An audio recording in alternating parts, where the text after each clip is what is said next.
अपने पसंदीदा शो के फुल एपिसोड देखने के लिए अभी डाउनलोड करें दंगल प्ले ऐप।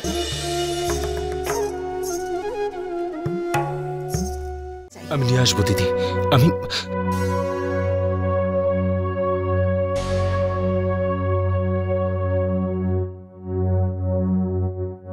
কি হয়েছে জ্যোতিষ, সব ঠিক আছে তো? হ্যাঁ হ্যাঁ সব ঠিক আছে ছোট মা।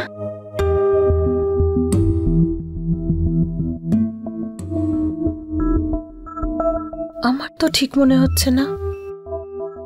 তোমার মা হঠাৎ করে চলে গেলেন, আর তোমাদের মুখটাও কেমন লাগছে। আসলে মায়ের শরীরটা খারাপ হয়ে গেছিল, তাই হয়তো চলে গেছেন।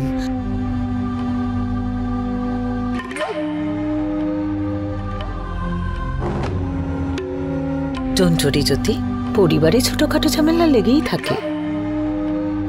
যদি খুব কষ্ট হয় তাহলে চোখ দিয়ে জলও পড়ে। তুমি কিন্তু সব কথা মনে রেখো না, আমরা আছি তো। আমি জানি যে তোমার পরিবারে ফিনান্সিয়াল প্রবলেম আছে। যদি কোনো প্রবলেম থাকলে তুমি আমাদের বলতে পারো, আমরা তো তোমার আপনজন। তুমি আমায় প্রমিস করেছো। দেখো দীপু, তোমাদের প্রয়োজন পড়েছিল বলে জ্যোতি তার গয়না বন্ধক রেখেছিল। দেখো এই ঘটনা যেন দ্বিতীয়বার না ঘটে। দেখো দীপু, আমরা সবাই তোমার আপনজন। কোনো প্রয়োজন পড়লে আমাদের কাছ থেকে চেয়ে নিও। আমরা সবসময় অন্যদের সাহায্য করেছি। পরের বার তুমি জ্যোতির সাথে নয়, আমার সাথে কথা বলো। আর দীপু, তোমার মা চলে গেছেন আর তোমার বাবাও যেতে চাইছেন। ঠিক আছে।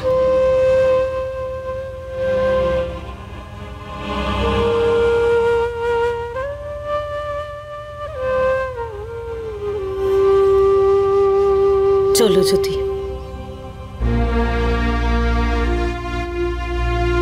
আমাদের খুব ভালো লাগলো আপনাদের বাড়িতে পুজোতে এসে। ঈশ্বর আপনাদের সংসারে সুখ শান্তি বজায় রাখুন।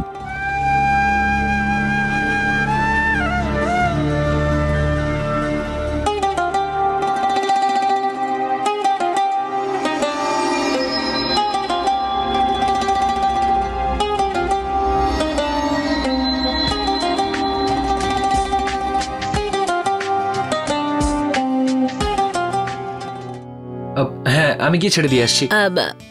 দেখ উদয়, তোর এখানে থাকা উচিত। অনেক অতিথিরা এসেছেন, আমি ড্রাইভারকে বলে দেব, ও পৌঁছে দেবে।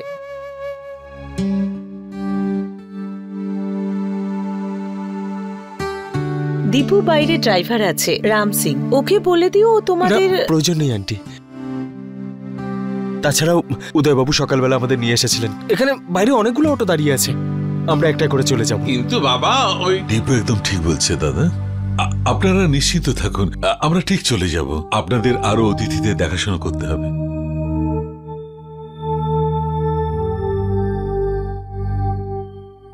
বেঁচে থাকো বাবা, বেঁচে থাকো।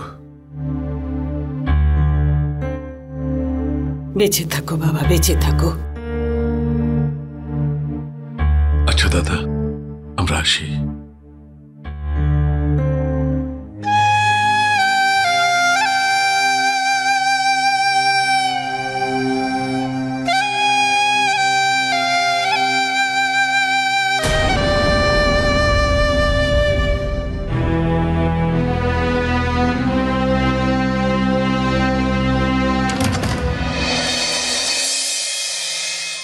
মা, আমার তো বিশ্বাসই হচ্ছে না তুমি এসেছো। মা মা ভেতরে এসো না। ব্রজ, দেখো কে এসেছে। আরে তুমি তো ভয় পাইয়ে দিলে। ও মা, নমস্কার নমস্কার, আসুন না। কেমন আছো বাবা? কি সুন্দর একটা গল্প পড়ছিলাম আমি। এখন এই মা মেয়ের কান্নাকাটির নাটক দেখতে হবে বসে। উফ, আমার মনে হয়েছিল তুমি আর আসবে না। যখন দাদার সাথে কথা বললাম তখন জ্যোতি। আরে আমার মেয়ে আমাকে ডেকেছে আর আমি আসবো না? তুই ভাবলি কি করে শুনি? আমি ভাবলাম ওখানে বড় করে পুজো হচ্ছে, তাই তুমি আসার আদৌ সুযোগ পাবে কি পাবে না। আরে মা, আমি তো যেতেই চাইছিলাম না, কিন্তু তোর বাবা আর সবাই এমন জোর করলো যে যেতেই হলো। ওইসব কথা ছাড়ো এখন, তুমি এসেছো এটাই আমার কাছে অনেক। চলো ঠাকুর দর্শন করবে। হ্যাঁ। वक्रतुण्ड महाकाय सूर्यकोटि समप्रभ निर्विघ्नं कुरु मे देव सर्वकार्येषु सर्वदा। দেখো মা, সবটা গুছিয়ে করার চেষ্টা করেছি যেভাবে বাড়িতে করতাম। কি সুন্দর সাজিয়েছিস তুই, দেখিস এখন থেকে তোর সমস্ত দুঃখ কষ্ট দূর হয়ে যাবে। আর যার জন্য এত কষ্ট পেতে হচ্ছে সে শাস্তি পাবে, তাই তো? আরে ছাড় না মা, ভুলে যা। আজকের দিনে তো শত্রুরও খারাপ চাইতে নেই।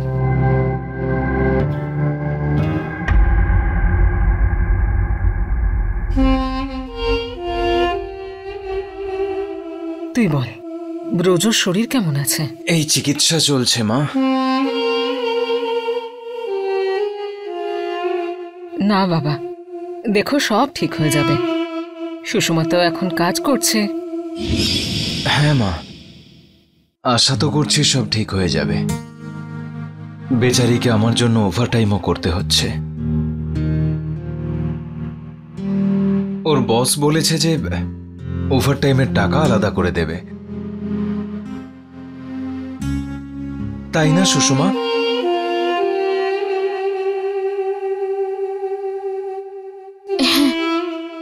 মা, আসলে ব্রজর এখনো মনোবল ভাঙেনি।